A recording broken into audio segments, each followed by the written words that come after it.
Scrub typhus একটা অসুখ যেটা বহুদিন ধরেই হয়।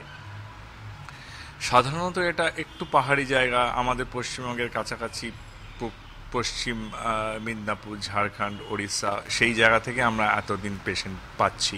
জ্বর হবে, জ্বরের সাথে জয়েন্ট পেন, গাঁটে ব্যথা, হাই গ্রেড ফিভার, বডি এক, এবং এর তারপরের ইফেক্টগুলো সাধারণত কিডনি, লিভার, এই অর্গানগুলোতে হয়। এবং আমরা দেখতে পাই যে অল্প জন্ডিস হয়েছে, তার সঙ্গে অনেক সময় সিএনএস মানে ব্রেন ইনভলভমেন্টও হতে পারে, পেশেন্টের কনফিউশন হয়।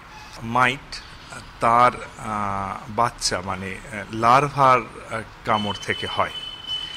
এটা সাধারণত গ্রাসল্যান্ড, ফরেস্ট, সেসব জায়গায় যেখানে এরা ডিম পাড়ে এবং লার্ভা হয়, সেখান থেকে মানুষকে কামড়াতে পারে। এবং যেখানটা কামড়ায় সেখানে একটা এশ্চার বলে একটা কালো জায়গা হয়, সেটা ওই কামড়ানো স্পট, সেইটা অনেক সময়তেই ডায়াগনোসিসে খুব হেল্পফুল হয়। একবার ডায়াগনোসিস হলে চিকিৎসা হচ্ছে doxycycline, that is the commonest antibiotic. আর সেটা যদি ফেলিওর হয় তাহলে অন্যান্য অ্যান্টিবায়োটিক লাইক অ্যাজিথ্রোমাইসিন, সিপ্রোফ্লক্সাসিন, এই জাতীয় অ্যান্টিবায়োটিক কাজ করে। খালি পায়ে এই সময়তে ঘাস, জঙ্গল, এইসব জায়গায় হাঁটা চলা করা বাঞ্ছনীয় নয়।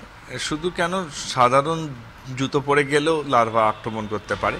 স্পেশালি একটা কথা না বললে হবে না, যে ইঁদুর বা ছোট রোডেন্ট, সেটা ইঁদুর, ছুঁচো, গিনিপিগ, এই জাতীয় যারা ওয়ার্ম বার্ডের ছোট রোডেন্ট, তারা কিন্তু এই মাইটটা ক্যারি করে এবং ওই মাইটটা তাদের গায়েতে লার্ভা বসিয়ে দেয় এবং তারা সেইগুলো নিয়ে অন্যান্য জায়গায় ট্রান্সফার করতে পারে। সুতরাং ইঁদুরের হাত থেকে বাঁচিয়ে রাখাটা বোধহয় একটা সামথিং যেটা আমরা ট্রাই করতে পারি।